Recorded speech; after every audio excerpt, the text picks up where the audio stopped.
Hello, everyone. Stanford Center for South Asia and Artforum SF welcome you all to the 5th edition of the South Asian Literature and Arts Festival 2024, or SALA as it's popularly known. Thank you for coming and being a part of this festival. Before we begin, a big thank you to all our sponsors who have enabled us to bring this quality of festival to our Bay Area community. Today we have Salima Hashmi in conversation with Tarik Currimbhoy.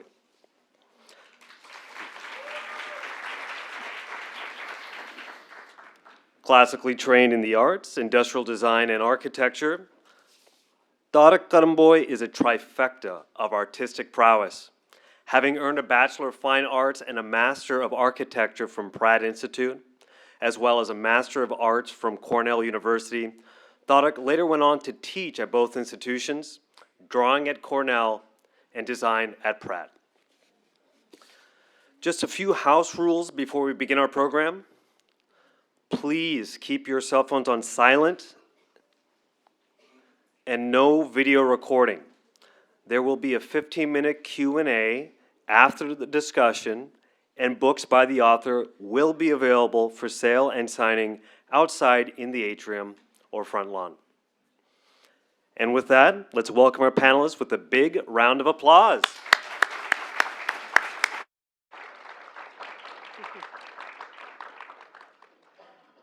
I'd like to say it's a delight being here. I was here last year, and this year I have the honor of being with Salima, who apparently grew up in Delhi. So she's a Delhi girl, and I'm a Bombay boy. And guess where we meet? We meet in San Francisco. Thanks to Sala for making this happen.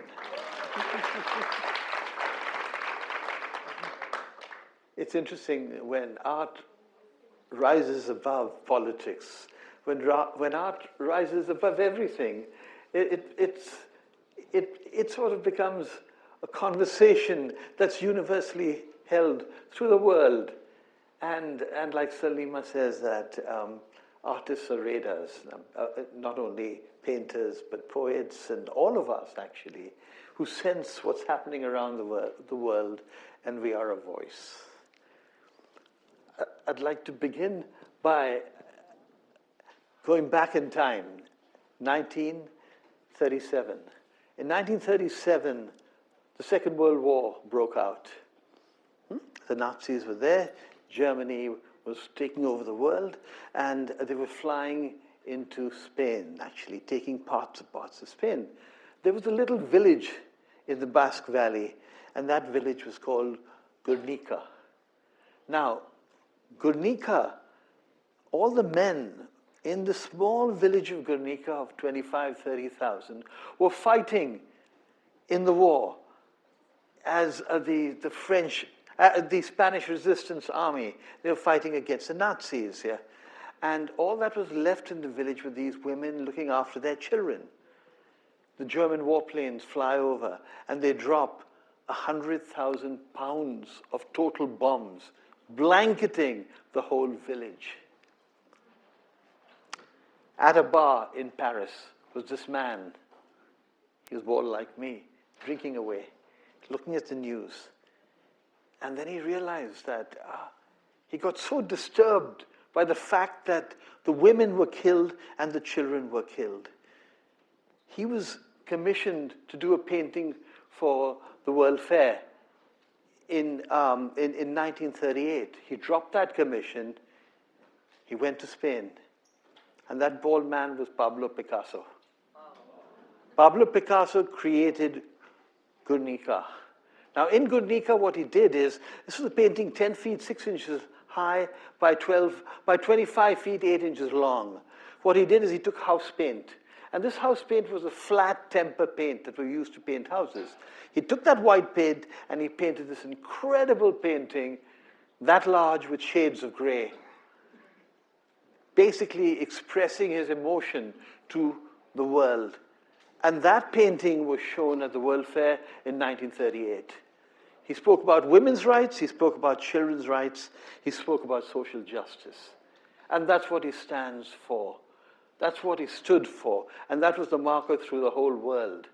And that established the level of our vision of the world. Keeping that in mind, I'd like to pass it on to Salima, because she talks about that. She believes in it. And so do I.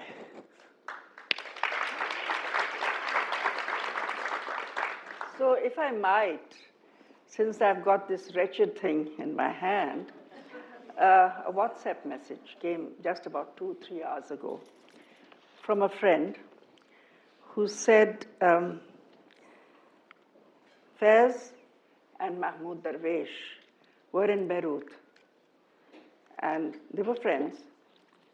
When the Israeli invasion of Beirut took place, and both witnessed the destruction, the city they loved, and Faiz was a fugitive from Zia-ul-Haq's Pakistan.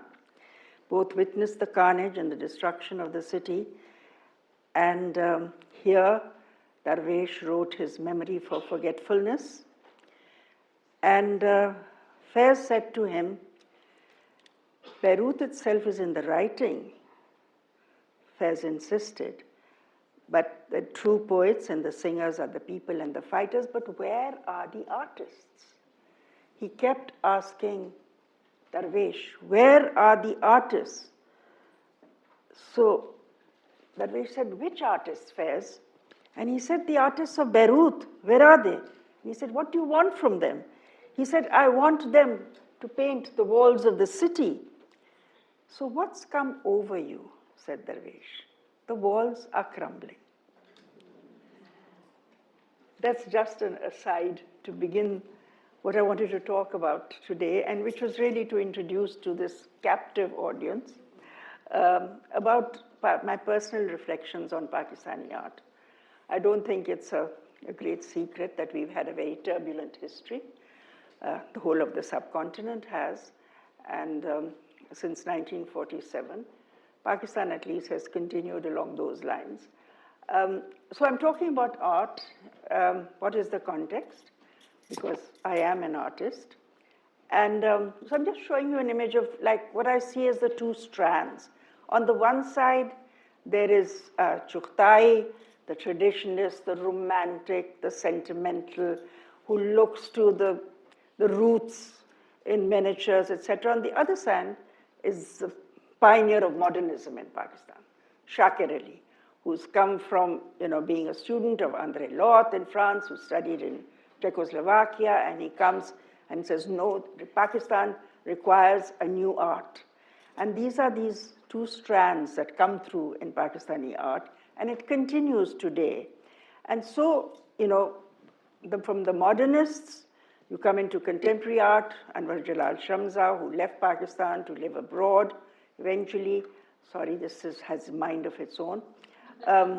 So he's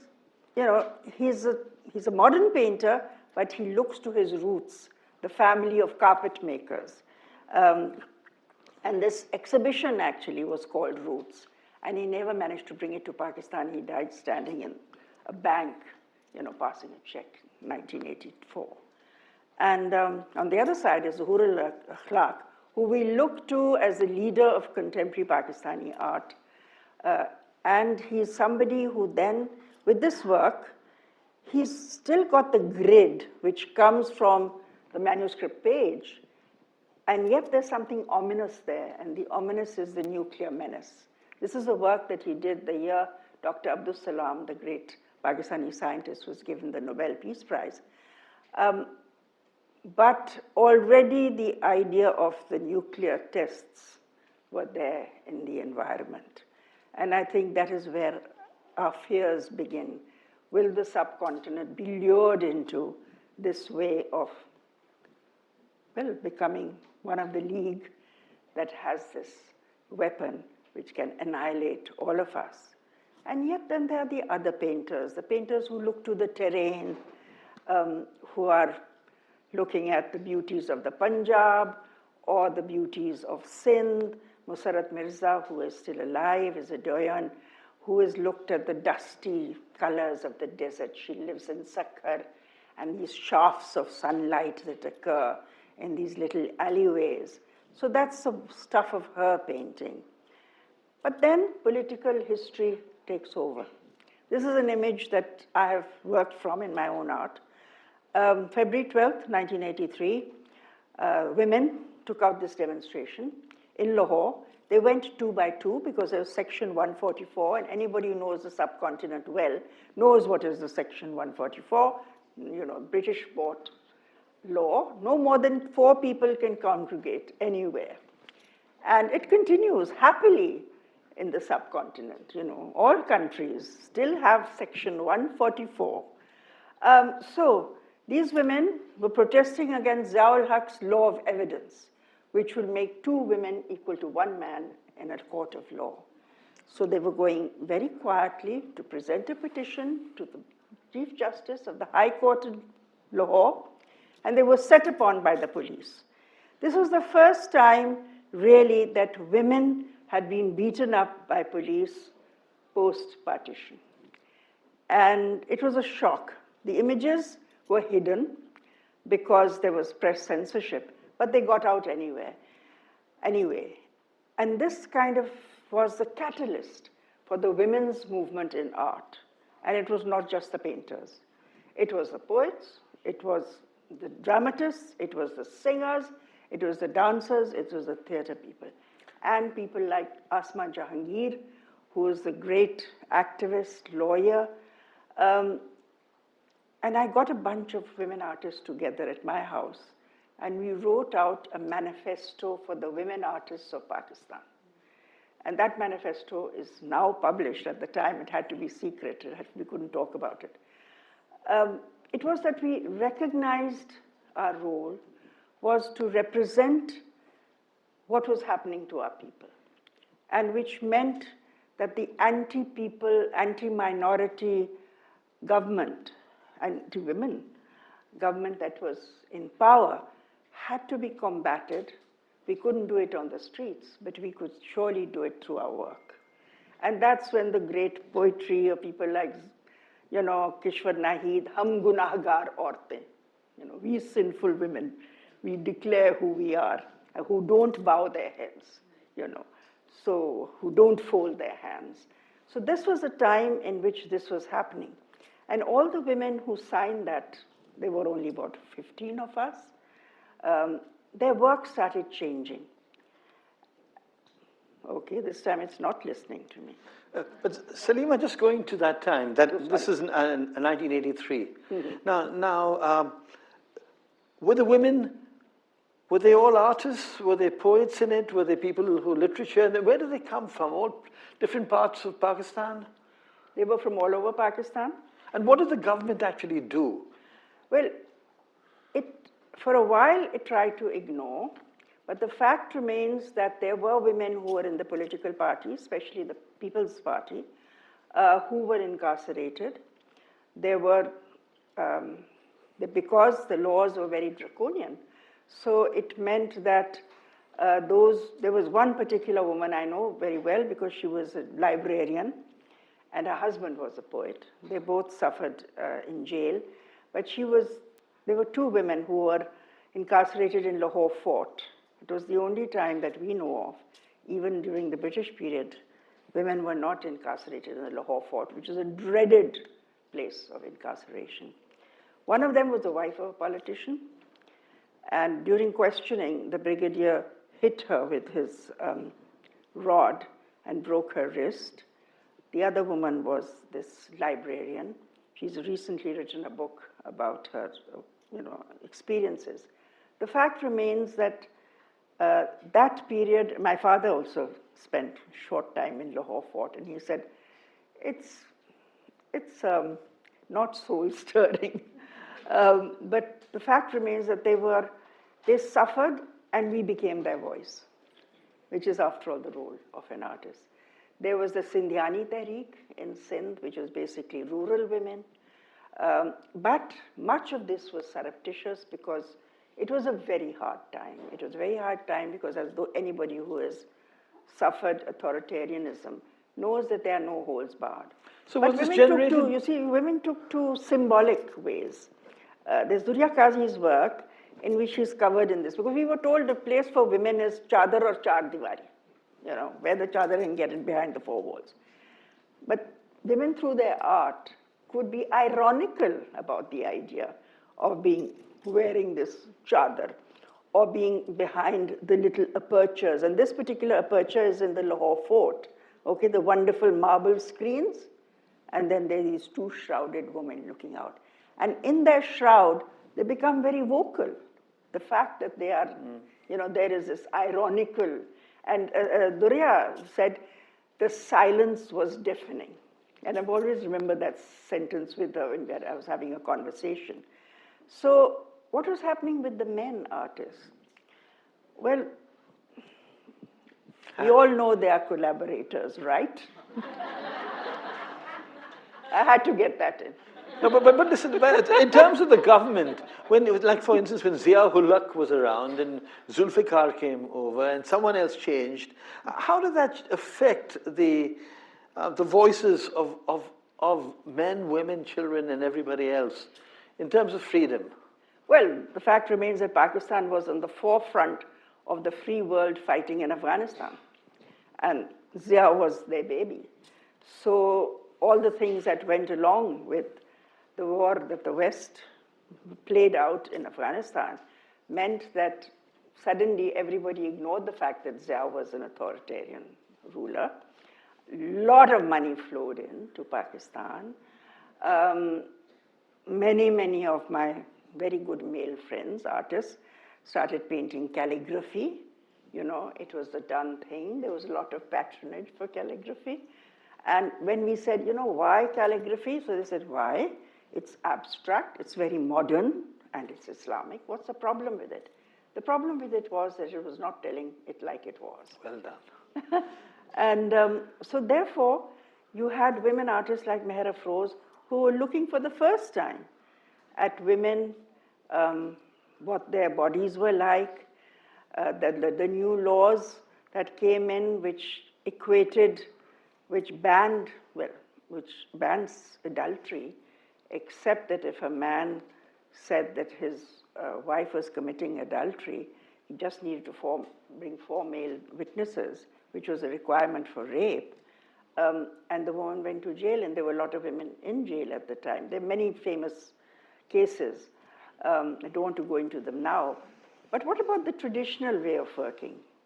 Well, the making of miniatures suddenly took off at the National College of Art at NCA, where I used to teach. But the content in this was, like in somebody like Aisha Khalid's work, these very beautiful shrouded figures. So she's making a comment on the fact that you're silenced.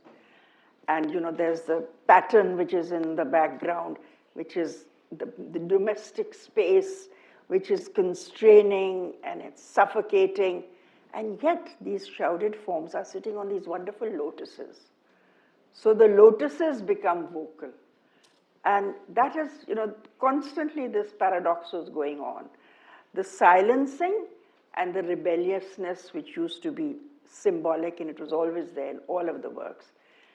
And I just want to comment on this was a project because it's an interesting project. 6 artists living in different parts of the world, all miniature painters trained in Lahore. One is sitting in Melbourne, one is in Chicago. There are 2 in Lahore. And the 6 of them all around the world. They all start 2 miniature paintings. And when they've done a bit, they send it by FedEx to the next artist. Wow.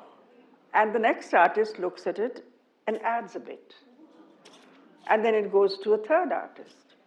And so on and so forth until it comes right round to where it started in Lahore. What were they saying? They were saying several things. This was at the same time as the Afghan war. They were saying that in the great Mughal albums, there's never the work of a single artist. There were hundreds of artists, if not more, working on one particular album. So collaboration is inherent in the tradition of art making in South Asia. because ego has to be brought down. They gave one another the freedom that if you don't like what the person before you has said, you can rip it off and change it. So having that confidence and that trust in people who are making a single work was something which made this project, which was known as the Karkhana project. Karkhanas were the names of the ateliers during Mughal times. I mean, Akbar had 4,000 artists working for him in Fatehpur Sikri, for example. And these artists, everybody said, oh, this came from Iran. Yes, masters came from Iran. But they didn't bring 4,000 artists from Iran. They were all local artists, whether they came from Rajasthan, whether they came from Hyderabad, whether they were from wherever. And they were trained in these workshops. So it was a truly indigenous movement, which is why I refuse to label it in the ways that it is labeled. So here you have 6 artists working on that. Imran Qureshi, very well known internationally, Aisha Khalid, Tala Rathore, who lives in New York City, Nusra Latif, who lives in Australia, Hasnat Mahmood, at that time living in Lailpur, and Saira Wasim, who was living in Chicago, now she lives in Boston. So a truly international work in a very traditional medium, and it speaks of something that bringing artists together in a time of turmoil. I have a question for you. This is fascinating, actually, to me as an artist, and I'm sure to everybody else. Now, I met Imran Qureshi and Khalid, Aisha Khalid, through Usha Subramaniam in New York City, and Abraham. This is going back to 1985. There was the show of Indian art, and it was actually South Asian art, and they participated in it. And at that time, I met Shazia Sikandar, and Shazia had won the MacArthur Award. Fantastic. Yeah. Now, when you think about, go back and you see Chughai's work, and you see that elevation of Chughai, it's very powerful. And then you see Shazia Sikandar with her RISD background, with your RISD background, Rhode Island School of Design background. Now But she's a Lahore girl. She's a Lahore girl, but it's interesting. Now, we all have egos, and as an artist, you want to put your Mona Lisa stamp on it, whether it be Gurnesia or something else. And that fascinates me of how a project grows from one country, goes to another, goes to a third. Now, it's a terrific advertisement for FedEx, by the way. And what happens is, as an American, I'm very interested to know. Now, Shazia, for instance, I know we're neighbors actually in New York City. Now, how does she interject her thoughts into it? Or for that matter, Mansoora Hassan. Mansoora is a common friend of ours. They're going to be speaking on a panel like a couple of weeks from there. Mansoora went to school with me at Pratt, Pakistani painter. You will notice that some of these most vibrant, dynamic artists happen to be women. And it's not... And that's the truth. And it's not surprising, because I think that this is a worldwide phenomenon also, that what they had to face in a very male-dominated art world was, it changed, but it changed with difficulty. There were the guerrilla girls over here. In Pakistan, we made a definite effort. I've written a book called Unveiling the Visible, Women Artists of Pakistan. And it was really, really admiring and acknowledging the role of women as teachers, first of all. And I have to say that in Lahore, in the Punjab University, in 1941, when they opened the Department of Fine Arts, and they appointed its first head, Anna Molka Ahmed, they told her, you can't have male students. This is 1941, okay? So she said, why not? So they said, we've noticed in Punjab University, women are coming in greater numbers, and they're cluttering up the more important departments of physics and mathematics and so on. So, we thought they should have a department of their own. Like fine arts was something pretty that the women could be doing, like needlework. Well, fine. They didn't admit male students till 1952. And at the time that I wrote my book, women were heading all the big institutions in Pakistan of art, all the university departments, all the art schools, all of them, all the galleries, they were all headed by women. It was too late. They had already taken over before the military. And my dear friend Shahid Sajjad, the great sculptor, Pakistani sculptor, said to me, Salima, why are you doing all these exhibitions of women artists, you know? I mean, what about us? So I said, listen, you have a 5,000-year lead. So, you know, could we please? So that is the thing that you notice. You mentioned the women, and it is in fact, you know, Yasir Waqas is a wonderful miniature painter. This is a very large work that he did for the Faiz Festival, which is actually, the wings are real taxidermied wings.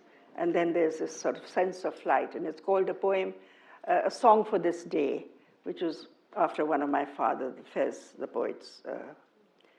And I had to slip in these because they're very unusual. You know, women started looking for odd ways of making art. These are human nails, okay? Not pulled out. Every time you used to come into the studio, Masuma used to say, Aapke naakhun kitne bade hue hain? And then she used to clip them. And she made these wonderful necklaces. And this is her crown that she made from her mother's hair. You know, how women do their hair, and then the hair that's left over, they sort of collect it. So mother used to collect that, and then she made this hair. And this is Risham Sayed, who's a very celebrated artist. She's worked in quilt making and made these maps out of that.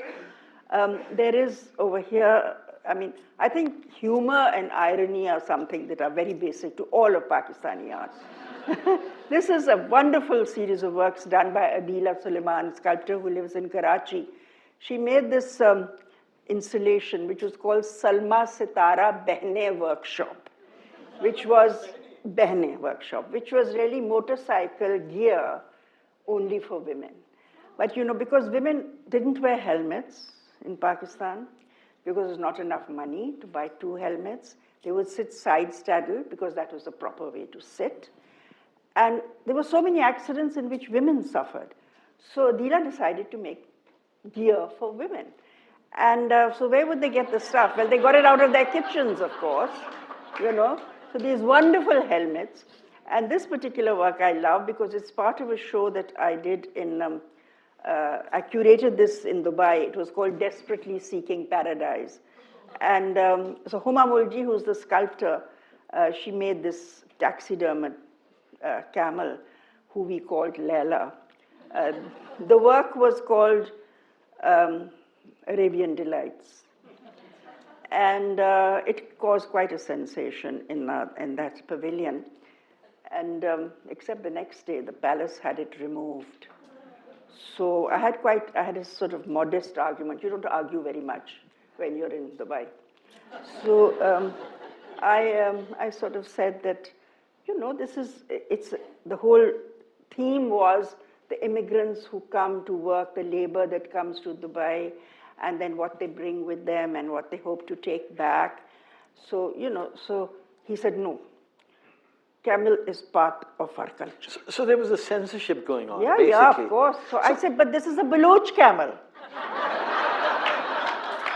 But it was removed. But Charles Saatchi bought it. So it had a happy ending, you know, anyway.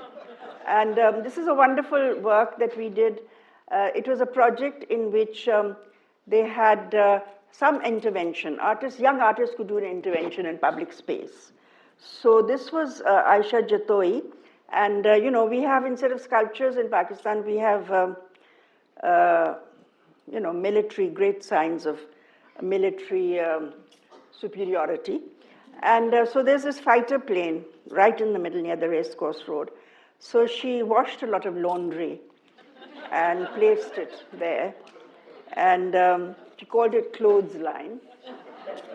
So pretty soon this, you know, police wala came along and he didn't like it. And he said, you know, what are you doing? So she said, I'm drying my clothes. So he said, no, you can't do that here. So, but she said, you know, I have a lot of laundry.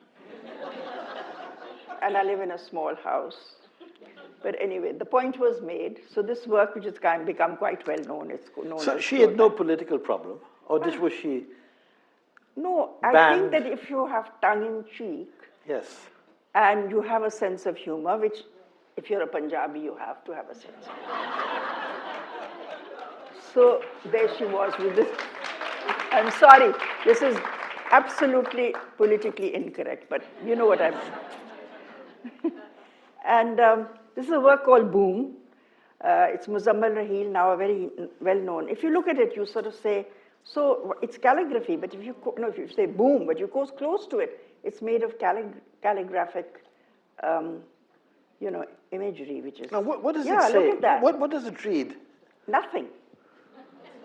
This is the thing. It's pure form. Oh. And, but it's an automatic thing. If it's calligraphy, it's got to have religious meanings. But of course not. It's a form. And then, before I come onto my own work very, very quickly, this is, there's a group in Lahore called Awami Art Collective, and they do public interventions. Farida Batul is the lead artist, and they did these sort of jhandis, which were, each one had a news item, which is about a public killing, bombing, sectarian violence, which had appeared over the last 10 years in newspapers. But put in this very festive way. It's only when people came close to it and you read it that you knew it was a comment of the last 10 years of suffering of ordinary people by terrorism. So, people just from the city, this is in the Bagh-e-Jinnah, which used to be known as the Lawrence Gardens, and ordinary people from the city who go there in the evenings, they were reading it and realizing how their lives had been impacted. And this is how it looked, from. Wow. Wow. So you could walk around it, and really, the artist summed it up. And it's a group of artists and anthropologists and, students who worked on it together. And it was very, very moving. And also the fact that it was just ordinary people experiencing. It wasn't people gallery goers, What city is it? Lahore. It's very powerful in its abstract quality. Yeah. And it looks very indigenous when you look at it. It is. It's very interesting when you look at the earlier pictures of Chuktai, the paintings of Chuktai, and you see how that school of art has grown, and then you see provocative pieces that pull you into space. And I find it fascinating that people are interacting with something like this, and people are responding to it emotionally in a country that we know so little about, because we don't face these situations in India, actually. We do face it, but we face it in other ways, Yeah. So this is really a bit to share. And I'll very quickly share some of my own work, which I very often don't like to talk about. This was a series, just one of them, called Homage to Love, and it was based on Kathak, Nahid Siddiqui, the dancer, which is sort of her figure is hidden in there, because dance in public arenas was forbidden during the Zia years.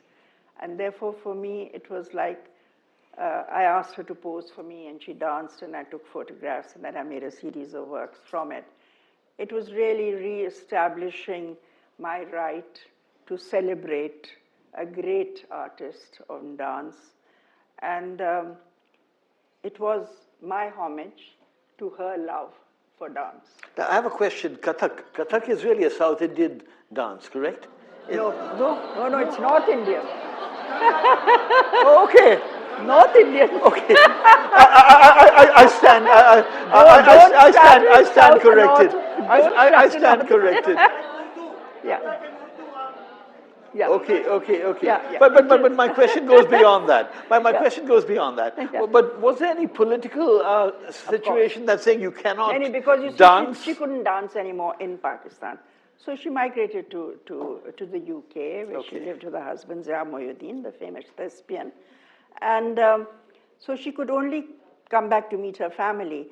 And one year, the Faiz Foundation invited her to dance, and it could not be in a public place. So we asked various places which had diplomatic, immunity. So she danced actually in the American Center, which is ironic, but never mind. And and the thing was that before that, the citizens of Lahore got together to give her a reception. And in Philates, which is, those who know Lahore, it's a pre-partition, wonderful old hotel where Ava Gardner stayed and where Stuart Granger stayed when they were making Bhowani Junction. So we gave that reception, and in my introduction to her, I said, Kotwale Shahar se chupke, from those who guard the city, hiding from them, we want to, welcome you back to your own city, where I hope you're going to dance. And this is a work called Poem for Zainab. It has a rather horrific and traumatic story. This was a woman who was the victim of domestic violence of the most horrific proportions. There was a news item that this woman was brought into. This is when Benazir Bhutto was the prime minister. She was brought into a hospital, and they couldn't figure out how she could possibly have those internal injuries.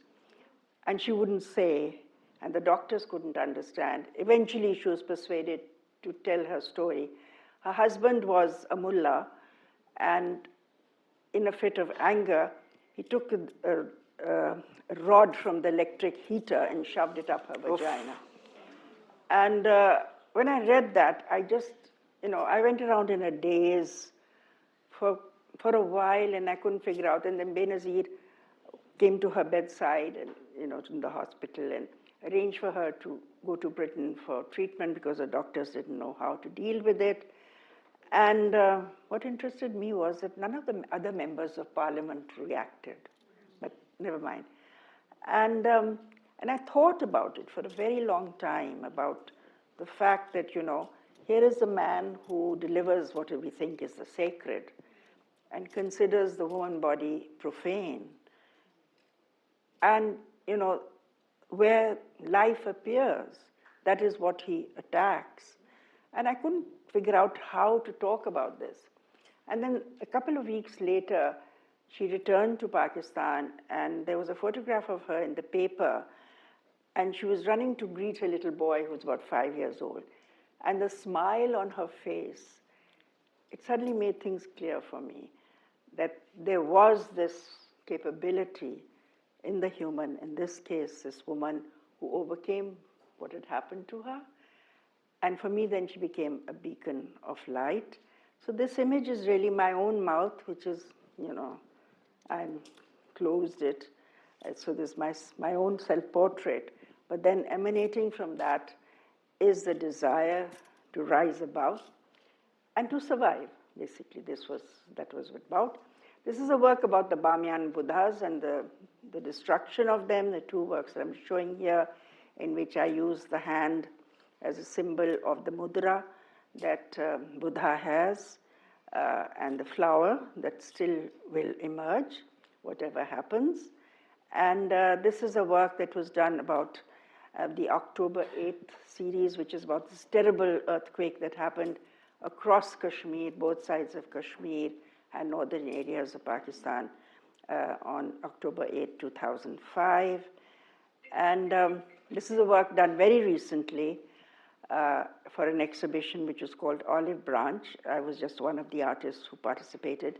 It's a photograph of my own family, but I work in mixed media, and it is about Palestine. It is about the destruction and the survival of the human family. I won't say more about it, but I will say that this is the last image that I'm showing of my own work, which is a work which I did in 1996. I wanted to speak about our lands, about, it stemmed from my interest in cartography of South Asia, old maps. And so this was commissioned by the Bradford Museum, Cartwright Hall in UK. I called it Zones of Dreams. And it was looking at the divisions which are there, those little red lines, which show that there are these different 3 countries in South Asia, which I was just doing. When I came to Kashmir, I was stumped. Like whatever I did, somebody would get angry. So I decided that I would let the Himalayan clouds cover it up. And so nobody can mess or argue with nature, you know. It does what it does. So this work is going to go on exhibition as part of a very big exhibition of Pakistani art and architecture, which is happening in Qatar. It's opening October 31st. For those of you who might happen to be in the region, might like to go and see it. It's the biggest show that of Pakistani art and architecture in a museum. It's at the National Museum of Qatar. So they got it over from Bradford, and they're showing it. It's important for me because I think it talks about the fact that we in South Asia, and I love when my friend Kamala Basin used to say, I'm a South Asian first, and then I'm a woman, and then I'm an Indian. So I guess it kind of works in a similar way for many of us, that now that we think of ourselves as South Asians. And if I may, I'd like to quickly, and before the Q&A, on a quote from Faiz, I mean, at the risk of being told that I'm being nepotistic. This is what he said about the role of the artist, which is what we started. Yes, yes, yes. He said, we are the offspring in the direct line of descent of the magicians, the sorcerers, and music makers of old. In times gone by, these ancient ancestors of ours could make the rain come down with their incantations and their songs. They could make the deserts bloom. And they not only implicitly believed that they held these powers, their community believed it too. This is because they found for the hopes and fears of their people, for their dreams and longings, words and music that the people could not find for themselves. And by bending their collective will to a desired end, they would sometimes make these dreams come true. Thank you. Maybe high English. So I have a statement actually. That you texted me when you were in Pakistan. I was in New York about the show that you were holding at the Como Museum. I'd like you to talk about it a little bit because it's Sala in many ways, and it's really America in many ways too. Yeah. Well, this is an exhibition that I was invited, in a big rush in July. There's a Como Museum, which is a private museum in Lahore. It hasn't been in existence very long, but it's owned by Sahar Tareen. Designed by a Punjabi, Mr. Singh. Yes. Huh? And she said, I want you to do a show of protest. And I want it to open on the 7th of September. And I said, there's hardly any time. So she said, no, but I know that you can do it, and this is the time to do it. And so she said, but I don't want it to be called protest. I want it to be called something else. So she said, you have carte blanche, do it what you want to. So I decided to give it an Urdu-English title. The title of the show is Dharti Dhar Dhar Dhadkegi. Artist as witness. Yes. So it's from Hum Dekhenge, the poem, and Dharti Dhar Dhar Dhadkegi. Even when it's written in English, it kind of, the rhythm is understood, and the subline is artist as witness. And I chose, it was an open call, so they're mostly young artists who responded, but I invited 1 or 2 artists who I thought should participate, and they agreed wholeheartedly, and they came on board like this.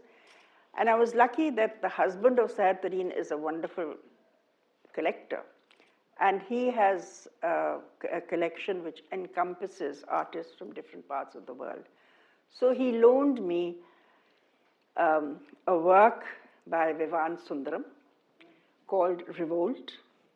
And he loaned me a work by an Iraqi artist whose work is called Beirut, and loaned me an Irani artist who is also somebody who passed away not very long ago and was much reviled.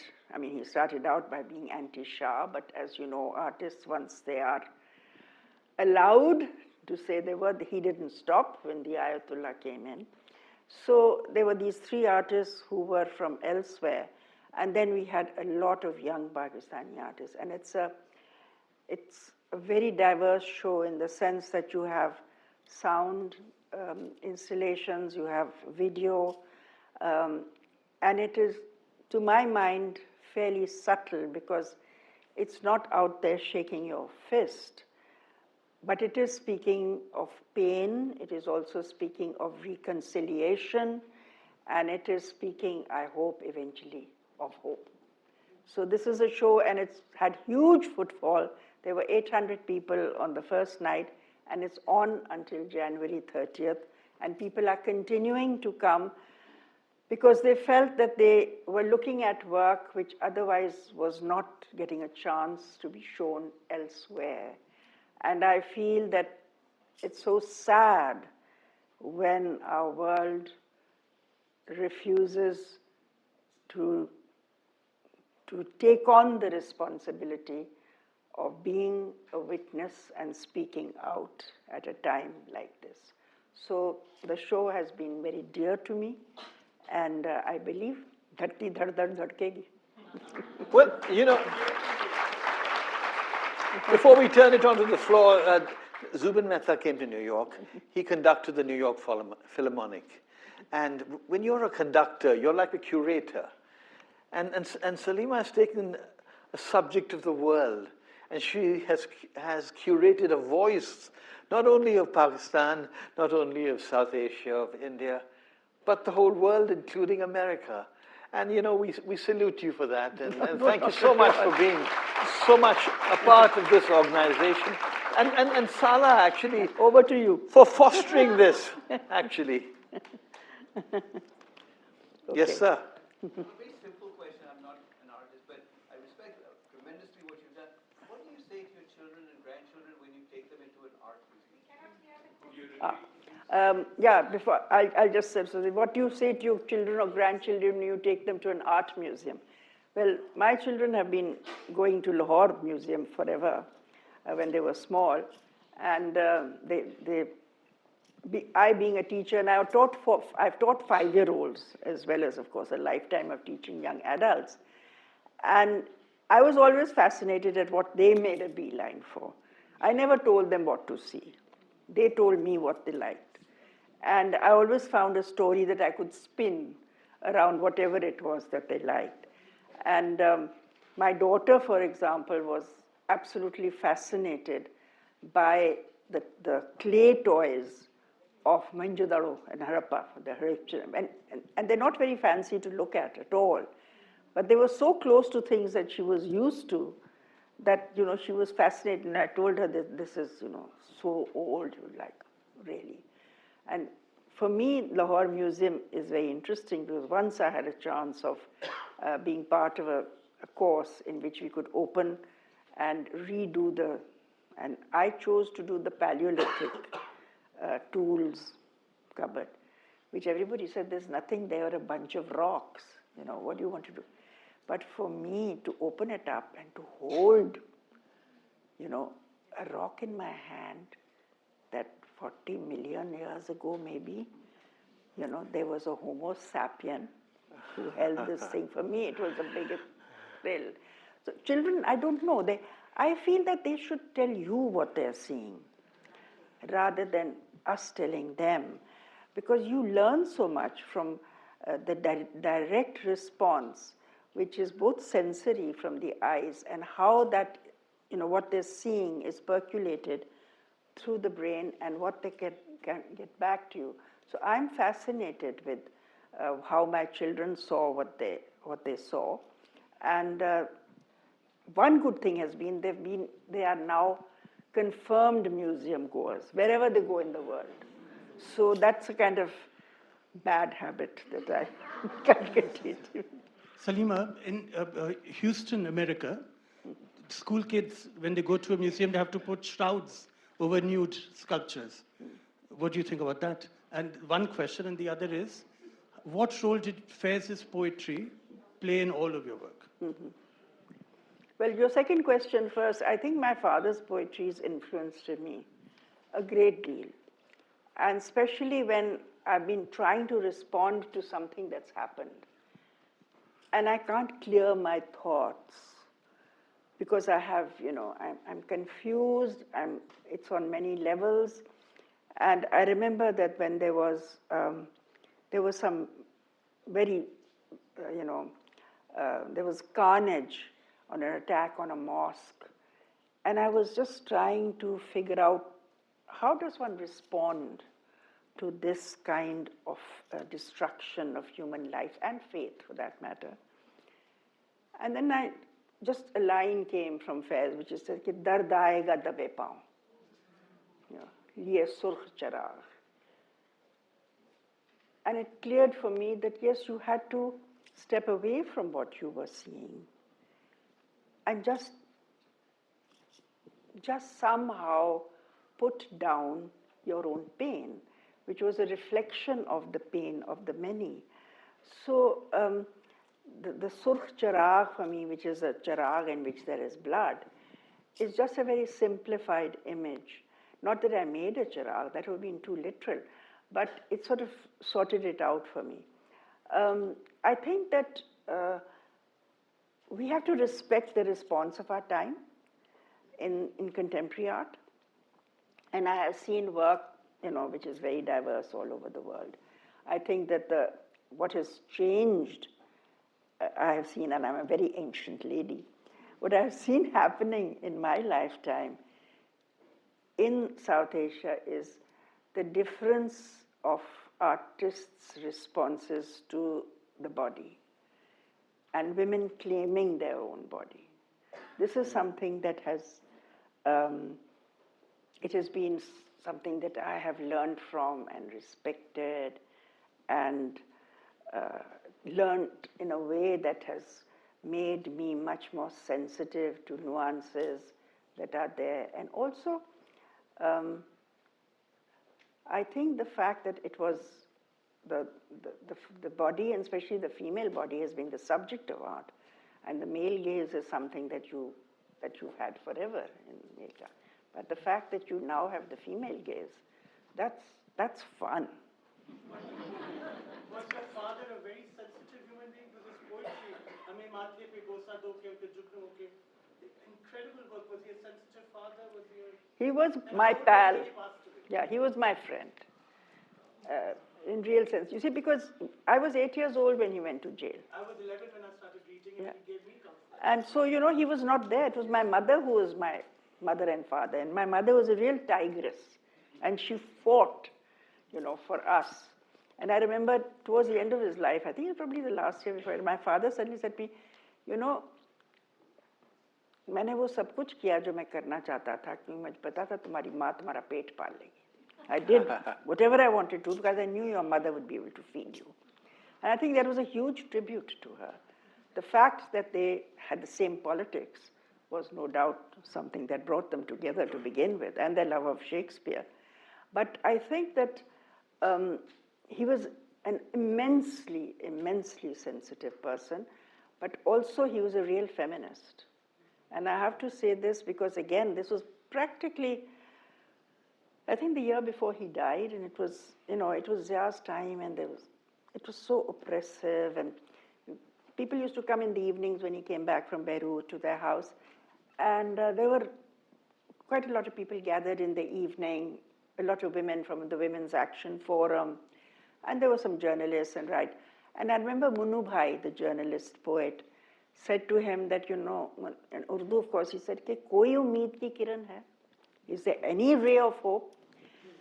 And my father said, "Yes, it's the women. It's the women of Pakistan. They are the hope." And I think he was not being patronizing. I think he saw that what would actually bring about social and political change. And it did, and it still is doing that. So yes, he was, and the other thing was his love for children. You know, his poem for the lullaby for the Palestinian child is something very, very beautiful. I have a question which is a two-part question. It's about your father's poetry and your interpretation of his poetry. Is there something that you painted from his work or interpreted from his work which is feminist, which you felt speaks strongly to women of our age? Because I was a university student during the Zia's time. I did not have access to the group of people you had access to. I was one of those veiled women inside. So can you remember any of his poetry which speaks to the need for women power, and how you interpreted it, and what sort of medium or style did you use to interpret his words? Because they're two different languages. I think that one thing was certain in our house. There was no laying down the thing, you have to do this or you have to do that. It was a totally democratic household. And we all had equal votes. My sister, myself, my mother, and So whatever everybody else decided, that's what happened. I don't think there is specifically, I would say, something feminist. But if you go into the metaphors, I think that the beauty is something that is constantly there. The references, of course, are classical. So, because so much of his poetry comes from the classical, so it will be, the eye and then the zulf and the hand. All of that is purely classical. But when you also think that his work is full of humanism, then there is not a distinction between man, woman, child. And once he did say that, the highest value is humanism. That is the highest value. At the point I think he was making, it's a time of extremism of all faiths, and I think we are seeing a time of extremism in all faiths. That is what you have to say, that it's a humanism. And I think that is something that has permeated my own work. A lot of it has to do with my teaching, which I thought was my primary work. My own art making had to be sacrificed if I wanted to do what I wanted to do, and that was hopefully open the minds of those poor souls who came my way. But that has been my main passion. I'm not ashamed to say that. There have been chunks of art making, and they have come about through different instigations. When I came to the US to study for a year, belated masters at RISD, I intensely was missing the Punjabi landscape. I never painted landscape in my life. But somehow missing the terrain became terribly important to me. So I did a series of works which I called inner landscape, which was really the landscape within. And it had to do with, the flatness of the Punjab, but also the space within the space within the space. I think that there are things that come that you internalize without being conscious of it. And I think that I have not been conscious of how much of his poetry has been internalized, not only by me, but so many artists have worked from his imagery, from his, so many have named their works after his. Amiran Qureshi is one who constantly uses titles from his poetry. So, not really. I can't say that, yes, to give you an example, one of my favorite poems is his poem, which is Dua. Ye haath uthaye hum bhi, hum jinhe rasme dua yaad nahi, hum jinhe, soze mohabbat ke siwa koi but, koi khuda yaad nahi. So the fact that you are refraining from the ritual but are setting yourself free. I think that is something that comes from him. I mean, famous story about him is, of course, that, there was the journalists trying to nail him down. कि फैसला मतलब आपका क्या अकीदा क्या? I mean, what is your faith? So he didn't want to answer that, obviously. So he said, वही जो रूमी का है. Rumi. So the guy, as you know, if you're a good journalist, you don't let it go. You're persistent. Say, तो रूमी का क्या है? Says, वही जो हमारा है. So the thing is that, no, it's not something that you consciously decide that, okay, this is to do with him. No, it doesn't happen that way. I think I'm being told from the back. Yes, I think we're a minute over. But would you like to say something in conclusion? No, nothing This except is- thank we, you. We love hearing you speak. And I don't have a book. My memoirs will come out next year. My memoirs are due to be out in August next year. So maybe I'll be back with a book, but not this time. One request. You see this painting here, Zones of Dreams? Mm-hmm. We want to hear When the Clouds Lift and what's there behind it. Thank you. Yes, well, I have to say that I have been lucky enough to be teaching South Asian students from across South Asia in the last 20 years.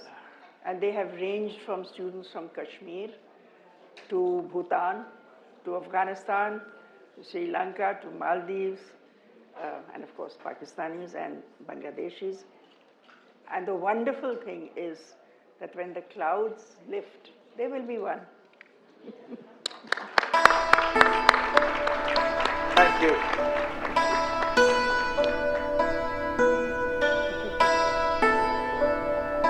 That was very nice. Very.